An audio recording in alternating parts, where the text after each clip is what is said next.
Welcome to BeFM Drama. I'm your host, Ryan Estrada.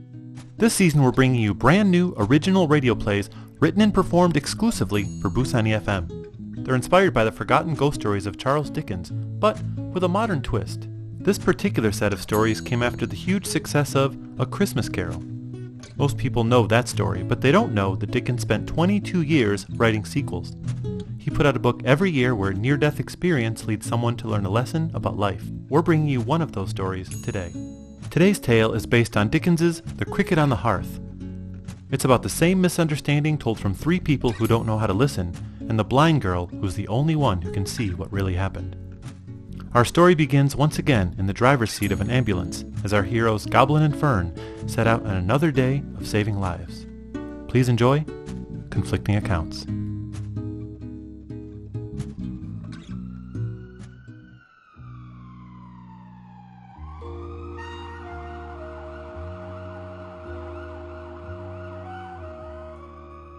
In my line of work, you hear a lot of stories. When I'm trying to save someone, they just want to tell you what happened. In all my years as a medic, all my long trips in the back of an ambulance, I've heard them all. Usually you hear the same stories again and again. Every once in a while they'll surprise you with something unique. But I remember one night when my partner and I had heard 4 very unique stories. Strangely, they were all the same story, from 4 very different perspectives.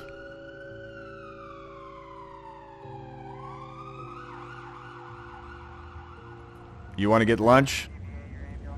What's the point? My wife's got me on this all-vegetable diet. I don't want to see another salad again as long as I live. That's why everybody started calling me Fern, because I eat so many plants. I heard it was because you tried to sneak out and cheat on your diet, tripped on a potted plant, and dropped your pizza down the stairs. Hey, there are 2 sides to every story. Sometimes more than that. 22 Charles, we've got a priority. Go for 22 Charles. We've got a stabbing at East 24th and 2nd. 3 parties injured. Police on scene. No further information. On our way.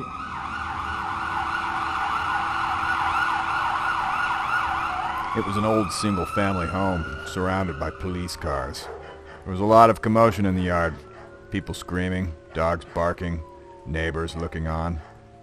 It looked like a domestic disturbance. People shouting about cheating spouses, fist fights, and fire pokers. But none of that is my job to deal with. I just checked on the injuries.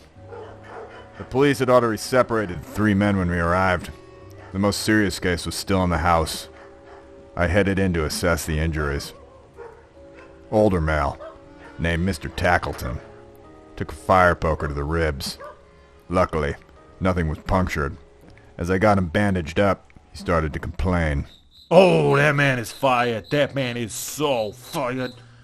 This is what I get for mingling with the employees. You try to be nice and drop by, bring some good cheer, and then you get stabbed with a fire poker. Hold still. Can you believe that guy called me a creep? Me? Why does everyone always call me a creep? I'm a job creator. I run a toy factory. I give joy to children and jobs to these no-good bums. I'm a hero is what I am. Those 2 that stabbed me, they're the creeps. Anyway, as I was saying, I just wanted to drop by and visit a hard-working employee. You think I go to a house like that for my health? Look at that, there are bugs in the fireplace. Can someone squish that thing? The chirping is driving me nuts. We don't have time to worry about the crickets. Let's worry about stopping the bleeding. Okay, maybe I had other reasons to be here. Have you seen that daughter of his? Bertha? Gorgeous. I mean, her boyfriend looks like a thumb. I mean, sure he's in the army or something. Real American hero, whatever. But the guy's poor. And not attractive. He's got no neck. Just ugly. She don't know how ugly because she's blind.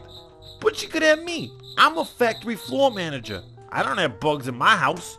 2 bedroom, 1 bath, washing machine. There's a gym in my building. Real nice place. Anyway, I heard she hadn't seen that boyfriend of hers in a year. Figured she was lonely. Thought I'd throw her a bone. Ask her out on a date.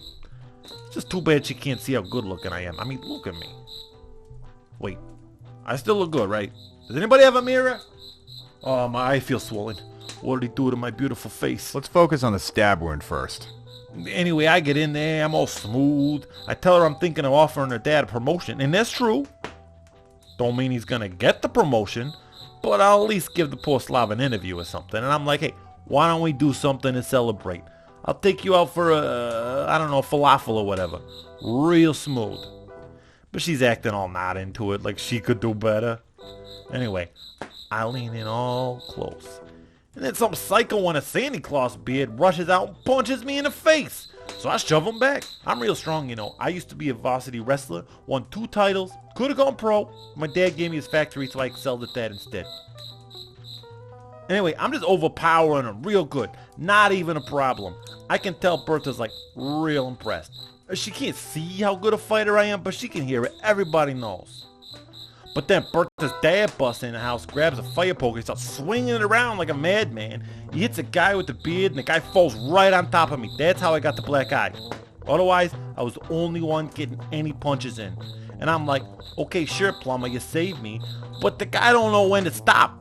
The beard guy starts grabbing a fire poker, they start wrestling over it, and the bearded guy starts making up lies about me, and Plummer takes his side and he stabs me. You're all patched up now. You're gonna be fine. Look at this.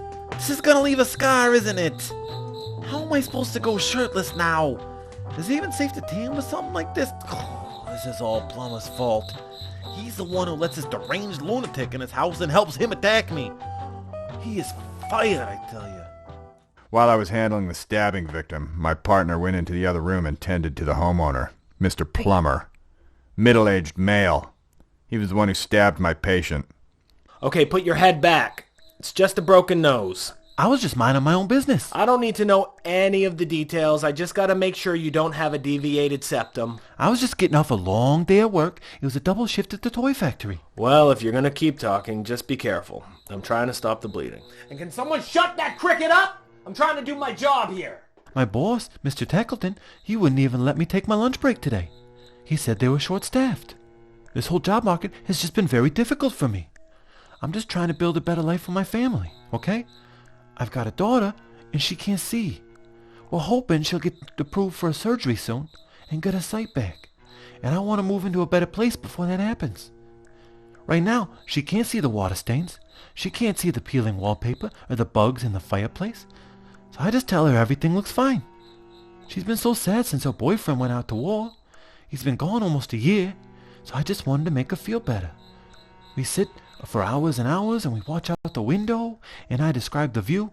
I talk about the colors of the leaves. I talk about the birds flying by and the scurrying squirrels and the sunrises and the sunsets. I don't want her to get her sight back and find out the windows overlooked a brick wall this whole time. So I work a lot. And I don't get to see my family as much as I want to. And we're not as close as we once were. And I feel some kind of distance between me and my daughter and my wife. And actually, I started to suspect recently that maybe while I was at work, maybe my wife was seeing another man. I mean, we've just been having so many fights about how much I'm working, and we've just been drifting apart.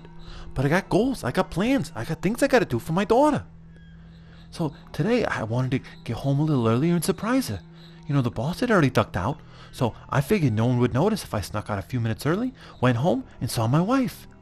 But on the way in, I stopped to look at that old brick wall. And I saw my beautiful daughter there looking out, imagining all the sights that I described. And I just got to thinking about how many more hours I'd have to work under that old skinflint boss to afford a better home for her. And then I looked at the door, and I saw it. There was another man at my door. There was some strange man in a long jacket and a long white beard. And my wife opens the door, and she rushes out to hug this guy. I was shocked. I'm like, is this some long-lost uncle? Some grandfather I didn't know about? But then she puts a finger to her lips to shush him and pulls him inside the house. All secretive. And I saw as he went inside, that beard's fake. He don't got no long white beard. This isn't some old man. This is some young guy dressing up in disguise to sneak off with my wife. And behind my poor daughter's back. Just because my daughter can't see, she thinks she can sneak around with another man into my home while I'm at work. This man snuck right up to my daughter, tiptoeing around so she don't know he's there. And I'm heartbroken. But what am I going to do? I don't want to go in there and start a fight. I'm not a fighter. I'm not a guy who's going to go, my wife made a choice, all right? But then things get even weirder. I look at the door again. Somebody's knocking again. I look. It's my boss, Mr. Tackleton. But this time my daughter went to answer. She invites him in. They start talking. The two of them look real close. And I'm like, how long has this been going on? I didn't know about this. I mean, this guy, he's not very nice. He's a lot older, but I don't make my daughter's choices for her. If that's what makes her happy, I'm not going to interrupt. I don't want to tell her what she can and cannot do. I'm always going to be supportive. I never said anything about her old boyfriend, and the guy's an idiot. He looks like a thumb. But then all of a sudden, the man in the beard busts out of my bedroom, and he starts punching Tackleton in the face. And Mr. Tackleton fell right down to the ground, and the bearded guy, he just keeps punching him and punching him and punching him. And then I gotta rush in now. I'm involved here. I mean, how dare this man? He invades my home. He tries to get with my wife. He attacks my boss. I'm not a big fan of Mr. Tackleton myself, but he's helpless. He was on the ground crying. So I burst through the door, and I grabbed the fire poker, and I just hit the stranger in the back of the head. So the stranger grabs the fire poker out of my hands, and he starts screaming something back about kissing my girl. And I just started seeing red. I started getting real angry. So I pulled the fire poker away from him. But I lost control, and it hit Mr. Tackleton. And I guess I must have stabbed him or something. He just started screaming and kicking so hard that I fell face first into the fireplace. Well, I got you all bandaged up. You'll be fine. It's all that stranger's fault. He's here trying to steal my wife. He's trying to make me lose my job. He's trying to interfere with my daughter's love life. I mean, where is that guy anyway? Has he been arrested yet? What's going on? He was outside on the front porch, nursing a head injury. A guy named Ed. 20-something, male. Didn't appear to be any skull fracture. Just a bumped head and a bruised ego. I checked him out while he told me his side of the story. Oh man, I just wanted to do one of those viral soldier homecoming videos like you see online, where the soldier comes home and surprises his girlfriend and everybody's all happy and you get like 1 million likes. I'm in the Marines and I've been stationed out at sea for the last 12 months. Like I couldn't even update my blogs. I just got back in town and I wanted to surprise my girl Birdie. So I called her mom and we set it all up.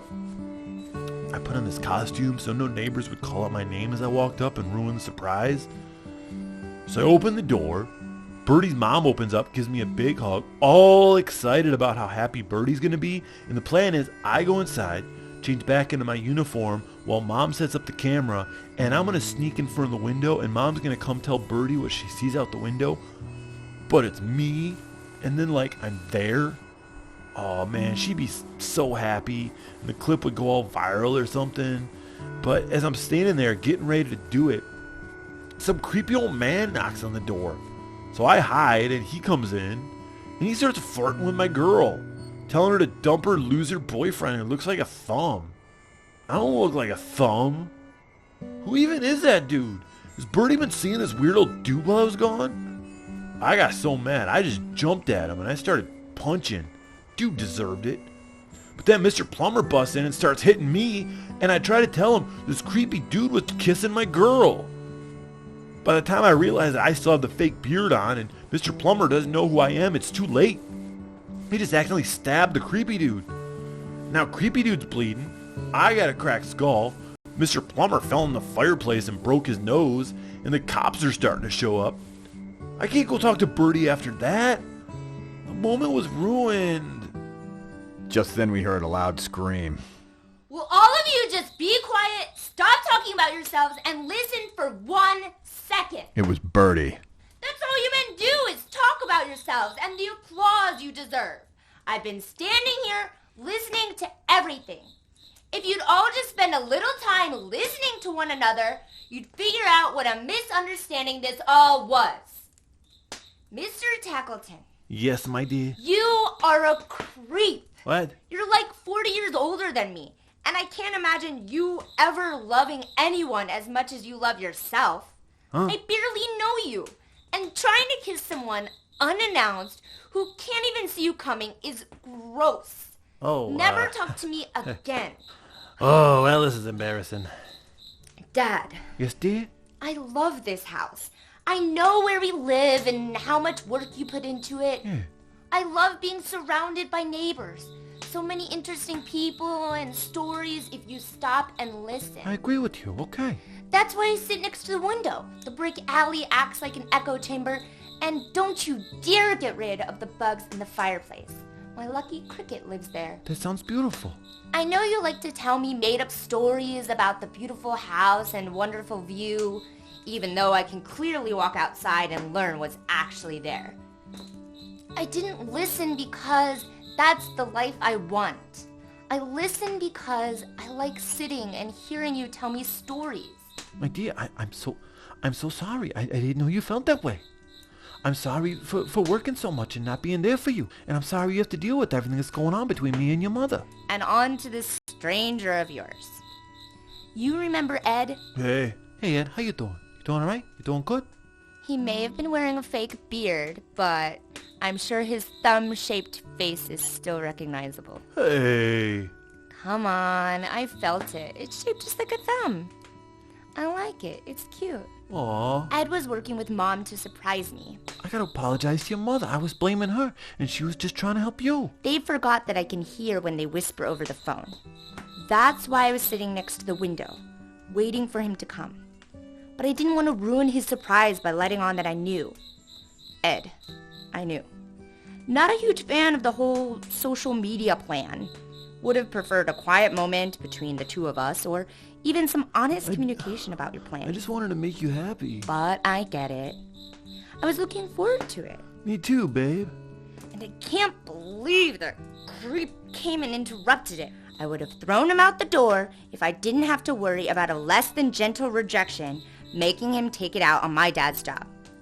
But sounds like he's already made up his mind about Dad's job, so he can just get lost. The only one I love is you little thumb-headed weirdo. I love you, babe. Okay, we're gonna get out of here before all the mushy stuff happens. That's not our department. Hey, Plummer, I'll see you at work tomorrow. We'll talk about that promotion if you, never tell anybody about this. That's great, but I wish you would quit interrupting my daughter's moment. No one's bleeding anymore. We're out. Thank you guys so much for dealing with all this. You have a good night.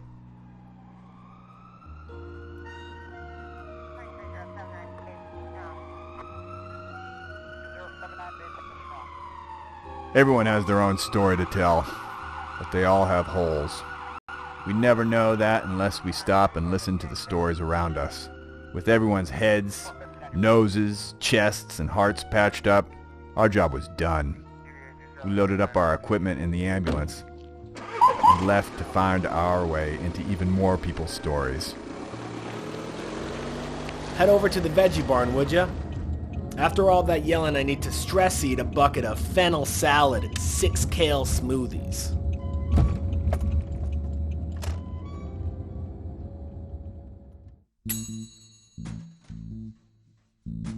Thank you for listening to BeFM Drama. If you enjoyed this modern adaptation, check out the original story, The Cricket on the Hearth, A Fairy Tale of Home. It was written in 1845 by Charles Dickens. Conflicting accounts was written by me, Ryan Estrada.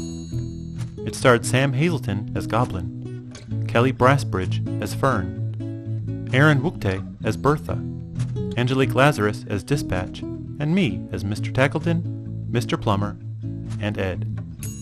Most of today's music was by Komiku. Goblin's theme is by Unheard Music Concepts and was released under a Creative Commons Attribution license.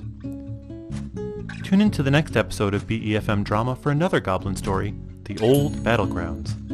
Based on Battle for Life, this Charles Dickens-inspired mystery is about 2 strangers, a newborn baby, a missing sister, and the secret that ties them all together. See you next time on BeFM Drama.